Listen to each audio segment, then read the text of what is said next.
السلام عليكم ورحمة الله وبركاته. الحمد لله الذي بنعمته تتم الصالحات. أشهد أن لا إله إلا الله وأشهد أن سيدنا محمدا عبده ورسوله. اللهم صل وسلم وبارك على سيدنا محمد وعلى آله وصحبه ومن تبعهم بإحسان إلى يوم الدين. اللهم رب اشرح لنا صدورنا ويسر لنا أمورنا واحلل عقدة من لساننا يفقهوا قولنا. سبحانك لا علم لنا إلا ما علمتنا إنك أنت العليم الحكيم. وبعد، نوينا وتعلم لوجه الله وعلى من وحبيب سيدنا محمد صلى الله عليه وسلم وعلى من وسلفنا الصالحون لله تعالى. نويت التعلم والتعليم والتذكر والتذكير والنفع والانتفاع والإفادة والاستفادة والحث على اللهم آمين. قال المؤلف رحمه الله ونفعنا بعلومه في الدارين آمين. Ikhwani fillah, alhamdulillah kita masih diberi oleh Allah Subhanahu wa taala kesehatan yang sempurna, keafiatan yang sempurna. Semoga kita bisa mempergunakan kesehatan, keafiatan tersebut untuk melakukan ketaatan kepada Allah Subhanahu wa taala, untuk menabung, memperbagus amal-amal soleh kita kepada Allah Subhanahu wa taala, sehingga kita akan selalu ditambah oleh Allah Subhanahu wa taala dengan nikmat-nikmatnya yang lainnya. Allahumma amin, Allahumma amin. Wassalatu wassalam, salawat serta salam selalu tercurahkan ke hadirat junjungan Nabi besar Muhammad sallallahu alaihi wasallam. Karena hanya melalui pintunya Rasulullah sallallahu alaihi wasallam kita bisa selamat, baik selamat di dunia maupun selamat di akhirat. Semoga salawat salam kita menyebabkan kita sama-sama mendapatkan syafaatul uzma, syafaat agung dari Rasulullah sallallahu alaihi wasallam. Syukur alhamdulillah kita bisa bersama-sama berkumpul bersama dengan Rasulullah sallallahu alaihi wasallam di surganya Allah. Allahumma amin, Allahumma amin. Ikhwani fillah, masuk di dalam bab tentang amani al-maghfirah, angan-angan seseorang, harapan seseorang akan ampunan Allah Subhanahu wa taala. Kemarin sudah masuk sedikit tentang bab ini. Siapapun mereka yang menginginkan ampunan Allah Subhanahu wa taala, siapapun orangnya yang menginginkan surganya Allah Subhanahu wa taala tanpa melakukan ketaatan, tanpa melakukan ibadah kepada Allah Subhanahu wa taala, tanpa bisa memberikan manfaat, memberikan kebaikan kepada orang lain, tanpa memberikan atau mengamalkan amal-amal soleh kita kepada Allah Subhanahu wa taala, tanpa itu semua mustahil bagi kita mendapatkan rahmatnya Allah Subhanahu wa taala. Jadi yang menjadi penyebab rahmat itu turun kepada kita, rahmat Allah Subhanahu wa taala mengucur, menaungi kita, itu semuanya karena ketaatan kita yang kita lakukan, ketakwaan kita yang kita lakukan kepada Allah Subhanahu wa taala, melakukan semua perintah-perintahnya dan juga menjauhi semua larangan-larangan Allah Subhanahu wa taala. Itu yang menjadi poin utama. Karena tanpa itu mustahil orang bisa masuk surga. Mustahil orang itu bisa mendapatkan rahmatnya Allah Subhanahu wa taala. Sehingga di situ disebutkan Al-Imam Abdullah bin Abdul Al-Haddad, wa amma amani wal maghfirah wa dukhulul jannah min ghairi sa'yin lidzalika, tanpa adanya usaha, daya upaya, bi fi'lil ma'murat, yang menjalankan semua perintahnya Allah Subhanahu wa taala, wal musara'ah fil khairat, bergegas segera mensegerakan ketika kita melakukan ada amal soleh, ada kesempatan untuk melakukan ketaatan, ketakwaan, musara'ah, bersegera tanpa menunda-nunda. Ma'atarkil mahdhurat, juga tidak hanya melaksanakan perintahnya Allah, tapi juga menjauhi larangan-larangan Allah Subhanahu wa ta'ala. Sehingga jangan sampai sholat iya, maksiat iya. Nah, ini yang sering dijadikan pelesetan sebagian orang. Sembayang iya, limo ya iya, ngombe ya iya. Nah, ini yang menjadi tolak ukur kita nanti di hadapan Allah Subhanahu wa ta'ala. Jadi kalau bisa kita sebagai seorang hambanya Allah Subhanahu wa ta'ala, maka totalitas kita kepada Allah adalah kita melakukan apa yang Allah perintahkan dan menjauhi apa yang Allah larang. Fahuwa humkun wa ghururun wa muwalad lisyaitan. Kalau ada orang yang berangan-angan seperti itu, maka dia pasti sudah termasuk orang yang tertipu dengan daya upayanya syaitan.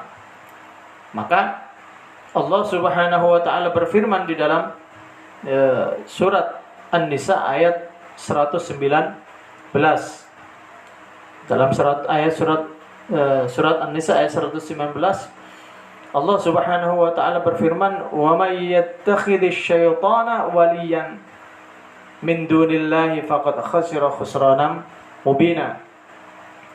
Jadi kita bisa menjadikan satu tolak ukur. Kalau kita tidak pernah melakukan kebaikan lalu kita menginginkan kebaikan, baik itu dari orang ataupun dari Allah, sudah menjadi sangat mustahil itu dari kita.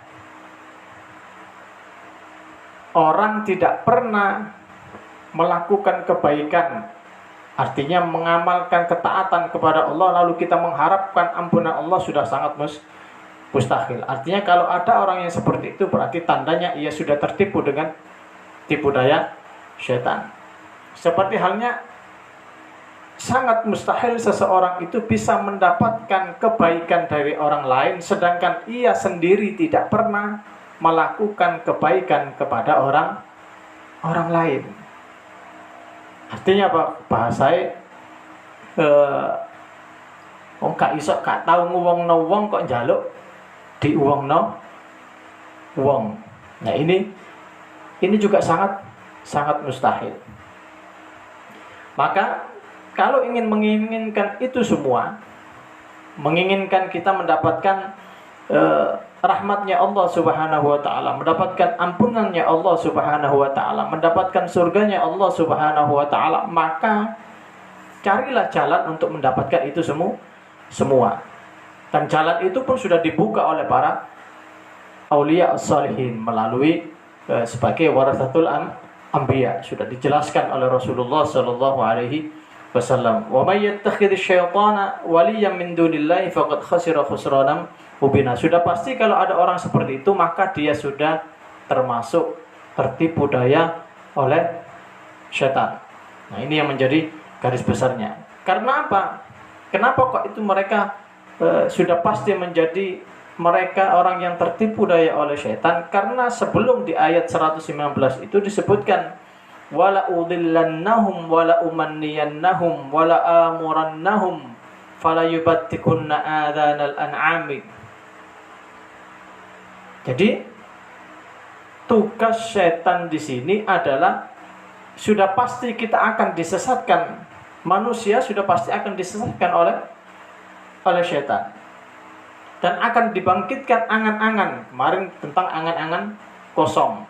Angan-angan yang sudah tidak pasti kita mendapatkannya. Seperti halnya angan-angan orang yang mendapatkan ampunan, mendapatkan surga, tapi menginginkan itu tanpa melakukan ketaatan. Sama halnya mereka yang menginginkan gaji yang besar atau bonus dari pekerjaan, dia mendapatkan keuntungan bagi dirinya. Dan ini yang menjadi satu fondasinya. Wala udillannahum, artinya sudah pasti kita akan disesatkan dengan daya upaya setan seperti apa? Dengan sangat berbagai macam cara setan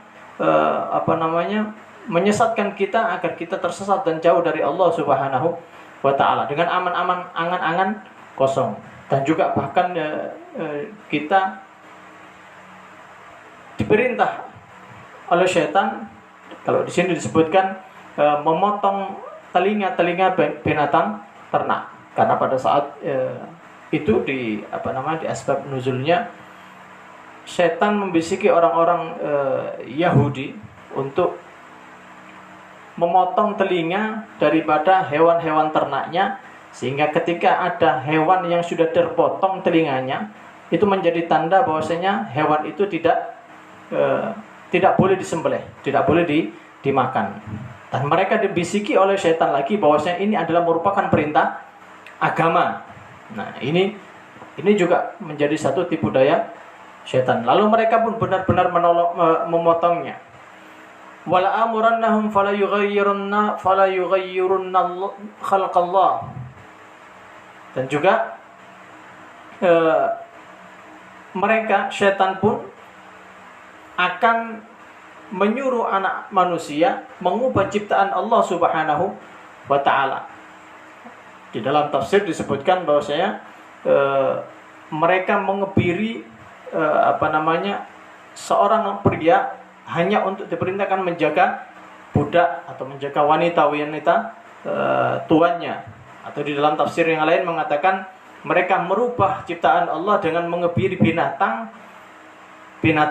ternak.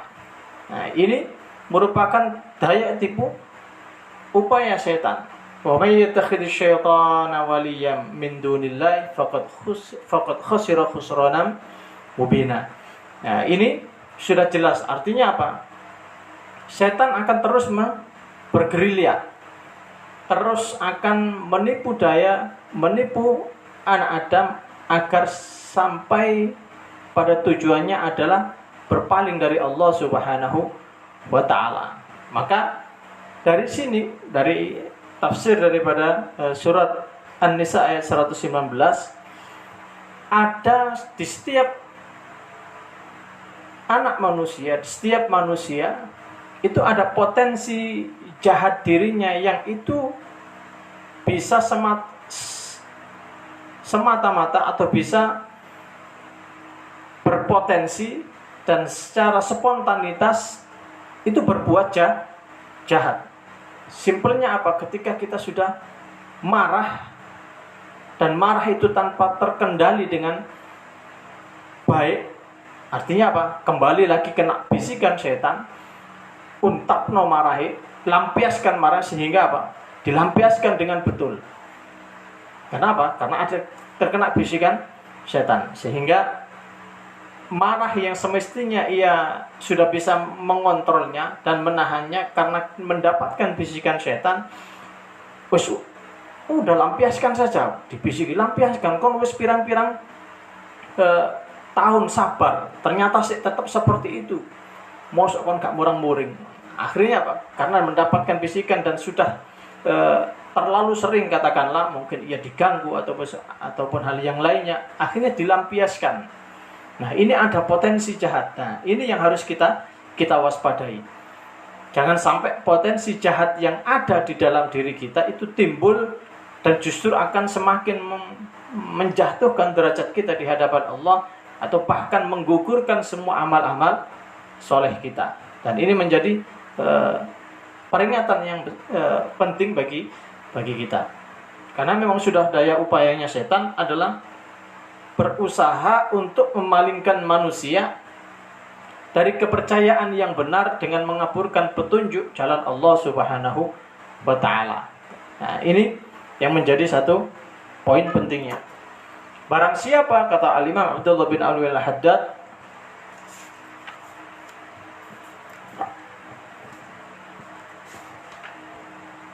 faman dhanna annahu yudnib thumma la yatub ila Allah taubatan nasuh thumma la yatub ila Allah taubatan sahiha wa annahu ta'ala yaghfiru lah. Barang siapa yang ia berdosa, dhanna, ia tahu, merasa bahwasanya ia berdosa kepada Allah Subhanahu wa taala, lalu ia tidak bertobat kepada Allah Subhanahu wa taala dengan sungguh-sungguh, dengan beranggapan ia tahu bahwasanya ia berdosa. Ia tahu ia pernah melakukan kesalahan kepada orang tuanya.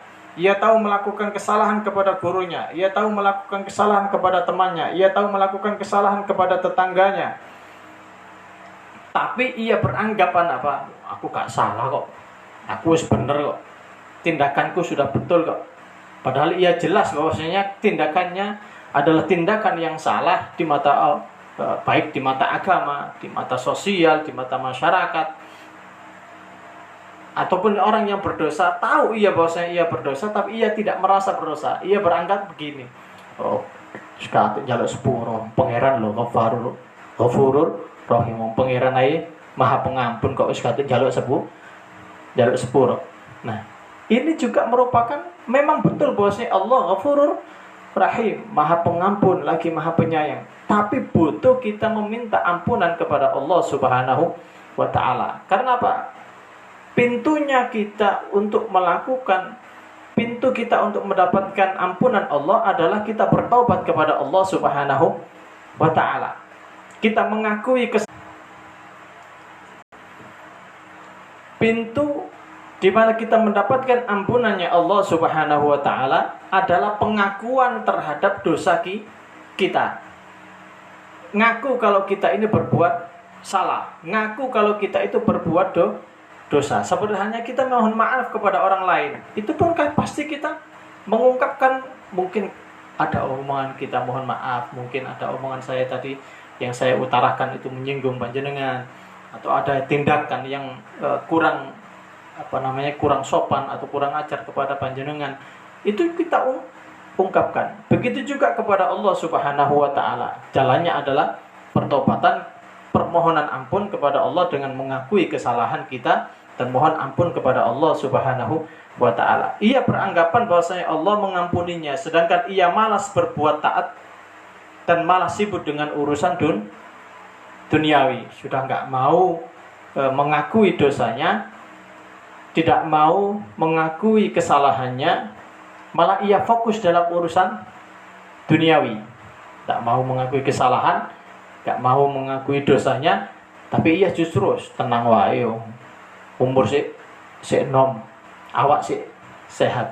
Nanti nek wis wayahe yo, wayahe tobat yo tobat, wayahe njaluk sepuro yo njaluk sepuro. Nah, ini juga merupakan bagian daripada tipu daya setan, sehingga dia dipalingkan dari akhiratnya, dari permohonan ampun dan pertobatannya kepada Allah ke dalam urusan-urusan duniawi. Ia juga merasa dengan ini Allah Subhanahu wa taala akan memuliakannya. Ia merasa bahwasanya Allah akan pasti ngekei dhek hidayah. Pasti buka tobati, pasti nerima tobati. Wa yatashaghalu anha bi umuri dunya wa yatawahham ma'a dzalika anna Allah taala yukrimuhu wa yarfa'uhu fi darajatil jannah. Bahkan ia menganggap insyaallah aku polai kembali ambek wong-wong saleh sekate tobat terus melu gandolan wong iku ae. Melu gandolane sarung, gandolane kiai katakanlah. Gandolane habaib, tapi gak melakukan pertobatan, tidak melakukan ketaatan.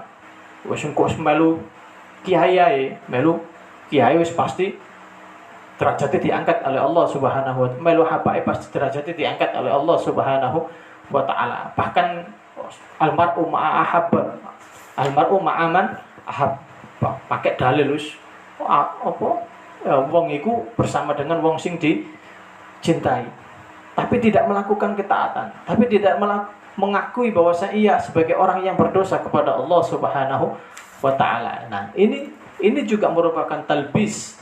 Kemarin disebutkan merupakan tipu daya setan yang menganggap hal sepele sehingga menjadi satu hal yang dimurkai oleh Allah Subhanahu wa taala. Wa yatawahham wa yarfa'uhum fi darajatil jannah ma'al muhsinin, menganggap wis pasti engko lunggone ambek para kiai ambek para habaib. Fa huwal mutamannil maghrur. Itulah orang-orang yang berkhayal, yang tertipu oleh tipu daya syaitan. Al-ajizul ahmak, Bahkan Al-Imam Abdullah bin Ul Haddad mengatakan Iyah adalah orang yang sangat lemah dan juga orang yang bodoh. Karena makna ahmaq itu di atas daripada jahil, lebih bodoh lagi. Wadzalika li'anna Allah Ta'ala yaqulu wa qawluhu al-haq. Karena disebutkan di dalam ayat walillahi ma fis samawati wa ma fil ard liyajziyal ladzina asa'u bima 'amilu wa yajziyal ladzina ahsanu bil husna. Semua nah ini menjadi satu keistimewaan lagi bagi umatnya Nabi Muhammad sallallahu alaihi wasallam. Dan juga menjadi cambuk bagi kita. Dan ini juga menjadi cambuk bagi kita. Cambuknya apa? Karena begini, terkadang kita merasa tertipu juga bahwasanya Allah Subhanahu wa taala akan tertipu juga dengan kalimat bahwasanya kita ini pasti akan diampuni oleh Allah Subhanahu wa taala, menganggap bahwasanya Allah Ghafurur Rahim. Tapi tanpa melakukan ketaatan kepada Allah Subhanahu wa taala. Maka di sini disebutkan walillahi ma fis samawati wa ma fil ard liyajziyal ladzina asa'u bima 'amilu wa yajziyal ladzina ahsanu bil husna. Maka siapapun mereka yang pernah didolimi oleh orang lain, yang pernah mendolimi orang lain, bahkan tak usah resah mereka yang didolimi. Karena apa? Setiap orang yang melakukan keburukan, atau mungkin kita melakukan satu keburukan, siapapun yang pernah melakukan keburukan, konsekuensinya pasti akan mendapatkan balasan keburukan pula. Sudah pasti, ini menjadi konsekuensinya. Bentuk apapun, sekecil apapun keburukan itu, pasti ia akan mendapatkan konsekuensinya. Pasti ia akan mendapatkan balasan dari keburukan yang ia pernah lakukan. Maka jangan sekali-kali kita melakukan satu keburukan. Begitu juga kalau kita melakukan sekecil apapun kebaikan. Bahkan Rasulullah mencontohkan bahwasanya amitil adha 'anit tariqi fa innahu laka shadaqah. Ambil, singkirkan sesuatu yang kecil itu, yang mengganggu, apapun bentuknya.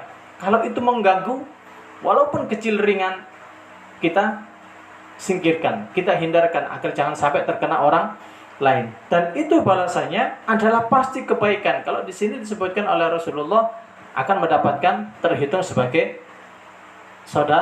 sedekah. Maka dikuatkan oleh Allah Subhanahu wa taala, walillahi ma fis samawati wa ma fil ard. Semua yang ada di dunia, alam semesta ini adalah milik Allah Subhanahu wa taala. Artinya apa? Siapapun yang berbuat keburukan di rumah, di tempat milik Allah, maka balasannya yang berhak untuk membalas adalah yang punya tempat, yang punya rumah, yang punya wilayah, yaitu Allah Subhanahu wa ta'ala, terutama di alam semesta ini.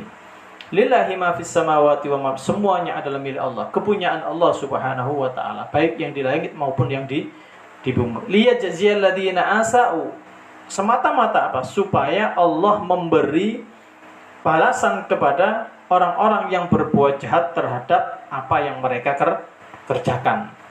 Konsekuensinya kalau keburukan, maka balasannya akan mendapatkan balasan yang buruk. Bisa adab dengan segera, atau bisa dengan peringatan, atau bisa dengan ujian.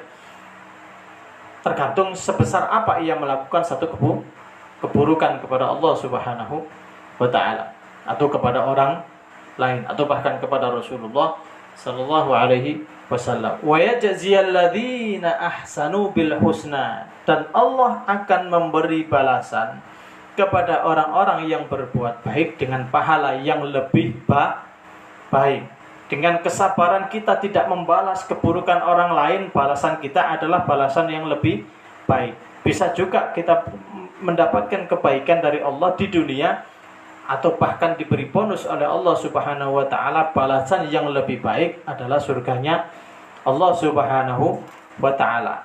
Maka yang menjadi satu peringatan lagi kepada kita, di sini ada potensi.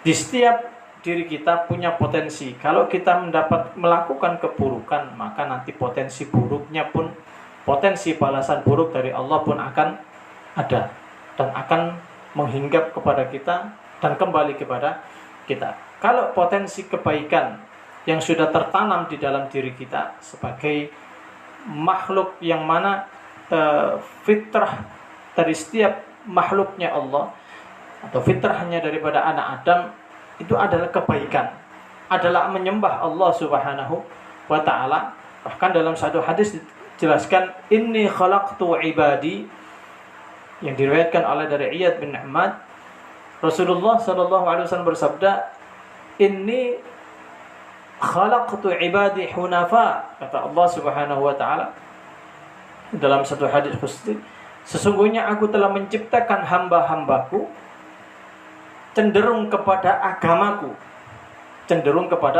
agamaku, kepada jalan yang lurus, kepada fitrahnya manusia.